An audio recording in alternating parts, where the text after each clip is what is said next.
Good morning बच्चों। सुबह का आगाज हो चुका है और एक बार फिर नया सूरज दस्तक दे चुका है। जिंदगी का हमारा क्रम जैसे आगे बढ़ता था, हर एक सांस के साथ वो आगे वैसा ही बढ़ गया है। इसी क्रम को आगे बढ़ाते हुए हम अपने भौतिक जगत को भी कैसे रोक सकते हैं? क्यों? क्योंकि हमसे भौतिक जगत नहीं है, हम भौतिक जगत का एक हिस्सा है। अब हम इसी हिस्से को आगे चलते हुए जब फोटॉन आगे बढ़ गया है और टकरा गया है, तो फिर हम फोटॉन से संबंधित आज फोटॉन के दो तरह के द्रव्यमानों को जानेंगे। एक उसका रेस्ट मास यानी कि ब्राह्म द्रव्यमान और दूसरा उसका काइनेटिक मास यानी कि उसका गतिक द्रव्यमान। तो फोटॉन हमारे पास है और उस फोटॉन के हम ब्राह्म द्रव्यमान और गतिक द्रव्यमान की तरफ चलेंगे। अब फोटॉन के ब्राह्म द्रव्यमान की हम बात करें तो यहाँ बोर्ड पर देखिए, मैंने एक फोटॉन को बनाया है और एक पृथ्वी ली है। फोटॉन प्रकाश की चाल से चलते हैं। जब कोई गति करता है तो आइंस्टीन के अनुसार उसमें एनर्जी E बराबर mc² होती है, लेकिन फोटॉन के पास प्लांक के अनुसार उसकी अपनी ऊर्जा h है। आइंस्टीन साहब हमें बता के चले गए कि जब फोटॉन किसी से टकराता है तभी वो ब्राह्म अवस्था में आता है और ब्राह्म अवस्था में आने के बाद वो अपनी संपूर्ण ऊर्जा उसे दे देता है जिससे वो टकराता है। अगर मुझसे टकराया है तो अपनी संपूर्ण ऊर्जा मुझे दे देगा, पृथ्वी से टकराया है तो अपनी संपूर्ण ऊर्जा पृथ्वी को दे देगा। यानी कि जिस किसी भी पार्टिकल से फोटॉन टकराएगा अपनी संपूर्ण ऊर्जा उसे दे देगा, फोटॉन ब्राह्म अवस्था में आ जाएगा। तो फोटॉन के ब्राह्म द्रव्यमान की बात करूं तो उस वक्त में मुझे क्या करना है? मुझे फोटॉन को देखना है और फोटॉन आके जब टकराया तो टकराने के बाद ब्राह्म अवस्था में आया। ठीक है, तो यहां देखें, टकराने के बाद ब्राह्म अवस्था में आएगा, टकराने के बाद ब्राह्म अवस्था में आएगा और उसका द्रव्यमान ब्राह्म द्रव्यमान कहलाएगा। ब्राह्म द्रव्यमान कहलाएगा। ये तो हो गई डेफिनेशन ब्राह्म द्रव्यमान की। अब इसे याद करते हैं तो प्लांक के अनुसार तो E बराबर h न्यू। आइंस्टीन के अनुसार E बराबर mc²। दोनों को बराबर रखें। ठीक है, अब टकराने के बाद ब्राह्म अवस्था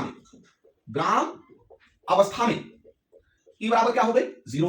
तो जब E बराबर 0 हो गई तो mc² बराबर 0, m बराबर 0/c²। तो m बराबर क्या आ गया? 0। तो अब आप हमेशा के लिए एक विकल्प आगे भी आता है कंपटीशन में और यूपी बोर्ड में कि फोटॉन का ब्राह्म द्रव्यमान कितना होता है?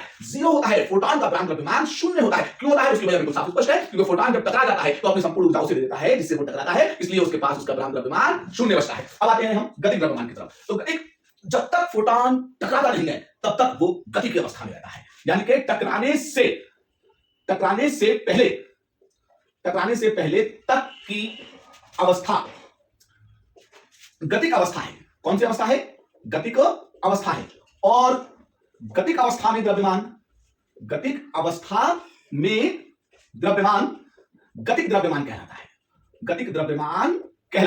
अब हम गतिक द्रव्यमान की तरफ चले तो अब देखें, mc² बराबर h न्यू के रखें, क्योंकि ये दो इक्वेशन हमने लिखी है, एक प्लांक के अनुसार फोटॉन की ऊर्जा, दूसरा आइंस्टीन के अनुसार फोटॉन की ऊर्जा, और गति की अवस्था में दोनों ऊर्जाएं क्या है? बराबर है। अब हमको m निकालना है तो m बराबर h न्यू अपॉन में c²। एक तो ये आ गया, परंतु प्यारे न्यू c अपॉन लैम्डा है, न्यू को यहां फिट कीजिए तो m की तरफ हम चलते हैं तो m बराबर h न्यू की जगह पे c अपॉन लैम्डा और एक c² पहले से है, एक c से c कैंसिल, तो m बराबर h अपॉन में c लैम्डा। तो आपके फोटॉन के गतिक द्रव्यमान के जो तीन समीकरण मिलेंगे, तीन समीकरण, एक m बराबर E अपॉन में c², डायरेक्ट इस इक्वेशन से E का मान रखें h न्यू, तो h न्यू अपॉन में c² और न्यू का मान रखें c अपॉन लैम्डा, तो h अपॉन में c लैम्डा। तो ये जो हमारे पास तीन समीकरण निकल के आए हैं ये फोटॉन के गतिक द्रव्यमान के हैं। तो जब भी कोई फोटॉन जब तक किसी से नहीं टकराता है तब तक वो अपनी किस अवस्था में रहता है? गति की अवस्था में रहता है, और गति की अवस्था में उसका अपना द्रव्यमान गतिक द्रव्यमान कहलाता है। और जैसे ही किसी से टकरा गया ब्राह्म अवस्था में आ गया, और ब्राह्म अवस्था में आने के बाद उसका द्रव्यमान ब्राह्म द्रव्यमान कहलाएगा। लेकिन हाँ, एवर एंड फॉरएवर, ठीक है, रिमेंबर, आप याद रखिए कि फोटॉन के ब्राह्म द्रव्यमान क्या होते हैं? 0। क्यों? वजह कारण क्या? क्योंकि टकराने के बाद उसने अपनी संपूर्ण ऊर्जा उसको दे दी जिससे वो टकराया। मेहरबानी करके आप फोटॉन के ब्राह्म और गतिक द्रव्यमान को सीख चुके हैं तो प्लीज आप वीडियो को लाइक और सब्सक्राइब कीजिए। आपका प्यार का आभारी, आपका प्यारा रंजीन सर। तब तक के लिए अगली वीडियो में तैयार रखिए। जय हिंद। गुड मॉर्निंग बच्चों। सुबह का आगाज हो चुका है और एक बार फिर नया सूरज दस्तक दे चुका है।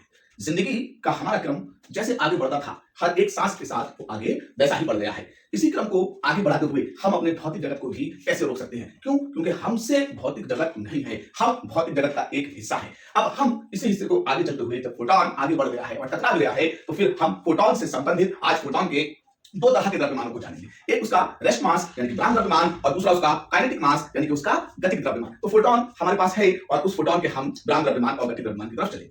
अब फोटॉन के ब्राह्म द्रव्यमान की हम बात करें तो यहाँ बोर्ड पर देखिए, मैंने एक फोटॉन को बनाया है और एक पृथ्वी ली है। फोटॉन प्रकाश की चाल से चलते हैं। जब कोई गति करता है तो आइंस्टीन के अनुसार उसमें एनर्जी E बराबर mc² होती है, लेकिन फोटॉन के पास प्लांक के अनुसार उसकी अपनी ऊर्जा h है। आइंस्टीन साहब हमें बता के चले गए कि जब फोटॉन किसी से टकराता है तभी वो ब्राह्म अवस्था में आता है। और ब्राह्म अवस्था में आने के बाद वो अपनी संपूर्ण ऊर्जा उसे दे देता है जिससे वो टकराता है। अगर मुझसे टकराया है तो अपनी संपूर्ण ऊर्जा मुझे दे देगा, पृथ्वी से टकराया है तो अपनी संपूर्ण ऊर्जा पृथ्वी को दे देगा। यानी कि जिस किसी भी पार्टिकल से फोटोन टकराएगा अपनी संपूर्ण ऊर्जा उसे दे देगा, फोटोन ब्राह्म अवस्था में आ जाएगा। तो फोटोन के ब्राह्म द्रव्यमान की बात करूं तो उस वक्त में मुझे क्या करना है, मुझे फोटोन को देखना है और फोटोन आके जब टकराया तो टकराने के बाद ब्राह्म अवस्था में आया। ठीक है, तो यहां देखें टकराने के बाद ब्राह्म अवस्था में आएगा, टकराने के बाद ब्राह्म अवस्था में आएगा और उसका द्रव्यमान ब्राह्म द्रव्यमान कहलाएगा, ब्राह्म द्रव्यमान कहलाएगा। ये तो हो गई डेफिनेशन ब्राह्म द्रव्यमान की। अब इसे याद करते हैं तो प्लांक के अनुसार तो E बराबर h न्यू, आइंस्टीन के अनुसार E बराबर mc स्क्वायर, दोनों को बराबर रखें। ठीक है, अब टकराने के बाद ब्राह्म अवस्था में E बराबर क्या हो गई 0। तो जब E बराबर 0 हो गई तो mc स्क्वायर बराबर 0, m बराबर 0 अपॉन c स्क्वायर, तो m बराबर क्या आ गया 0। तो अब आप हमेशा के लिए एक विकल्प आगे भी आता है कंपटीशन में और यूपी बोर्ड में कि फोटोन का ब्राह्म द्रव्यमान कितना होता है, 0 होता है। फोटोन का ब्राह्म द्रव्यमान 0 होता है। क्यों होता है उसकी वजह बिल्कुल साफ स्पष्ट है, क्योंकि फोटोन जब टकरा जाता है तो अपनी संपूर्ण ऊर्जा उसे दे देता है जिससे वो टकराता है, इसलिए उसके पास उसका ब्राह्म द्रव्यमान 0 बचता है। अब आते हैं हम गतिक द्रव्यमान की तरफ। तो जब तक फोटोन टकराता नहीं है तब तक वो गति की अवस्था में रहता है, यानी कि टकराने से पहले तक की अवस्था गतिक अवस्था है। कौन सी अवस्था है, गतिक अवस्था है। और गतिक अवस्था में द्रव्यमान गतिक द्रव्यमान कहलाता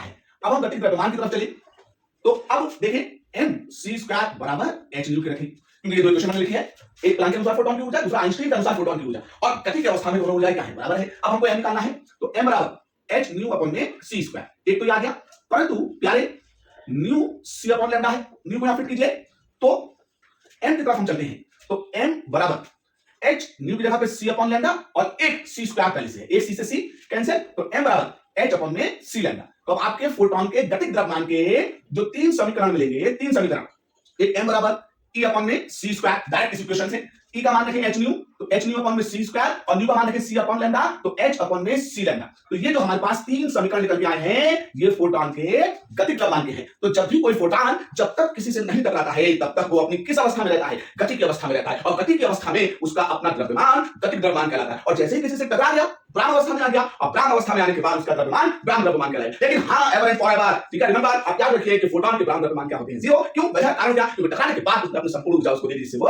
टकराया। मेहरबानी करके आप फोटोन के ब्राह्म और गतिक द्रव्यमान सीख चुके हैं तो प्लीज आप वीडियो को लाइक और सब्सक्राइब कीजिए। आपका प्यार का आभारी, आपका प्यारा रंजीन सर। तब तक के लिए अगली वीडियो में तैयार रखिए। जय हिंद।